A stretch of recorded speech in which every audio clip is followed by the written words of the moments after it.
Hey there, avid listeners. Thanks again for tuning into Sin's Workshop. Hope you're having a wonderful day. All right, today we are going to be talking about Phoenix Flame by Sarah Holland.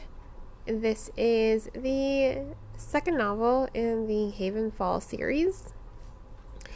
I'm not sure if it concludes the series, to be honest with you. But you know what? I think I liked Phoenix Flame a little bit more than I liked the first novel. So it continues Maddie's journey at Havenfall, and this is an inn. It serves as a bridge between worlds. But what I think is really compelling about this story is there's no more world building, and the momentum is nonstop with this story. Maddie is learning who she can trust. She's still trying to destroy the soul trade. And Taya returns, which I also think adds a little bit more tension, because you also have her relationship with Brecken. You know, it is strained. It has changed, but I think that that's a reflection of how the first story went.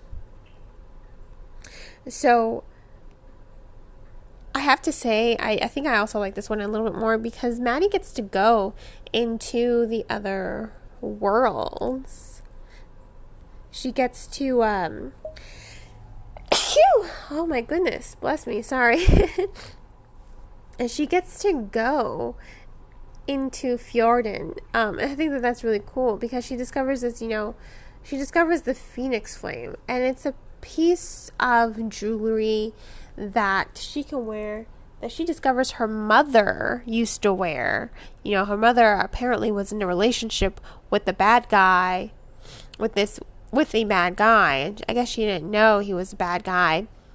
But he's part of the soul trade, which explains the kidnapping of her older brother.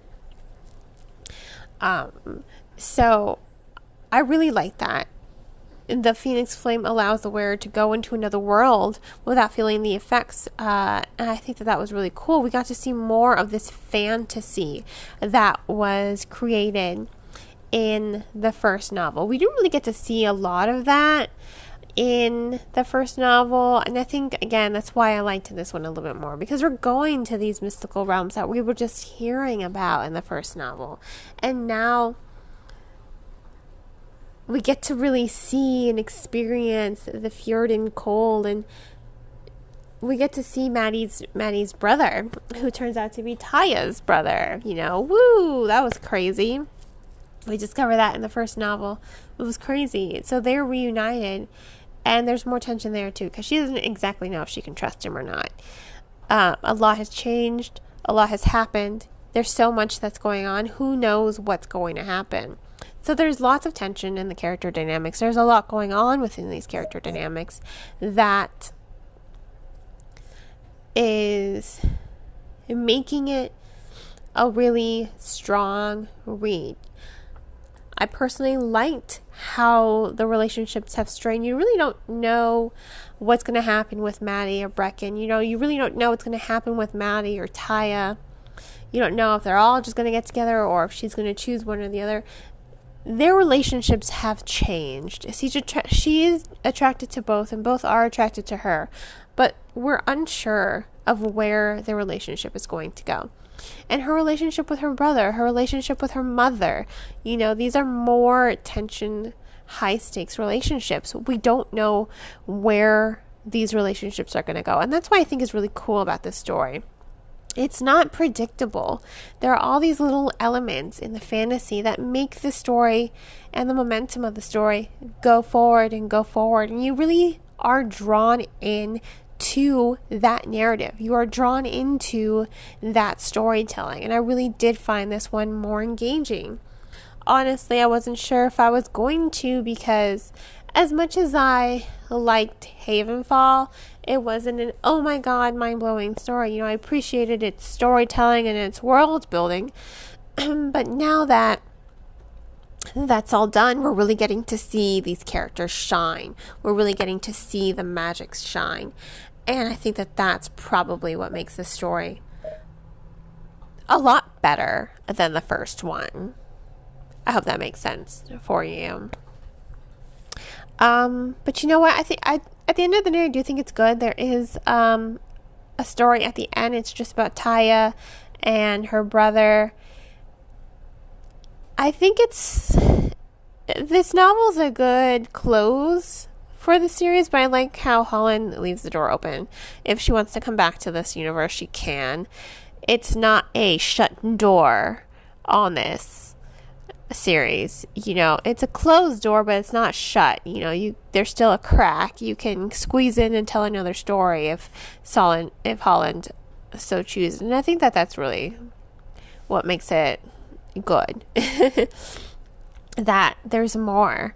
There's so much more she can do, and I'm excited to see what's going to happen next, if something else is going to happen next. But ultimately, I really loved seeing the fantasy. I love how we got to go to Fjorden. I want to know if we're going to get to go to these other realms. I really want to see these other realms. So seeing Fjorden come to life, oh God, it's like this wintry, fantastical wonderland. I loved it. Like giant dire wolves, and I was just like, I was here for it. This is the place I would love to go. Like every winter I'm like, oh, this winter is boring, let's go to a magical winter. I would love to go there. So in any case, this was Phoenix Flame by Sarah Holland. It is the sequel to Havenfall. I'm gonna go ahead and give it 4 stars. It didn't blow my mind, but I did love how Holland delves deeper into the fantasy of the storytelling. So on that note, if you want to purchase the book, please purchase the book off of your local bookseller. You can purchase off of bookshop.org. Please support online book retailers as much as possible. They need our support more than Amazon does. If money's tight, which I understand a lot of us are still recovering from COVID, a lot of us still don't have jobs, please check out the book from your local library. Libraries are a great resource for the community and definitely deserve all the support that we can get, or that they can get. Man, I say we because I really want to work in a library. On that note, I hope you all will continue to support me by liking this podcast, sharing it with all your book loving friends, and if you want, you can become a supporter on Anchor. There's a link on more information on that in the description of this podcast.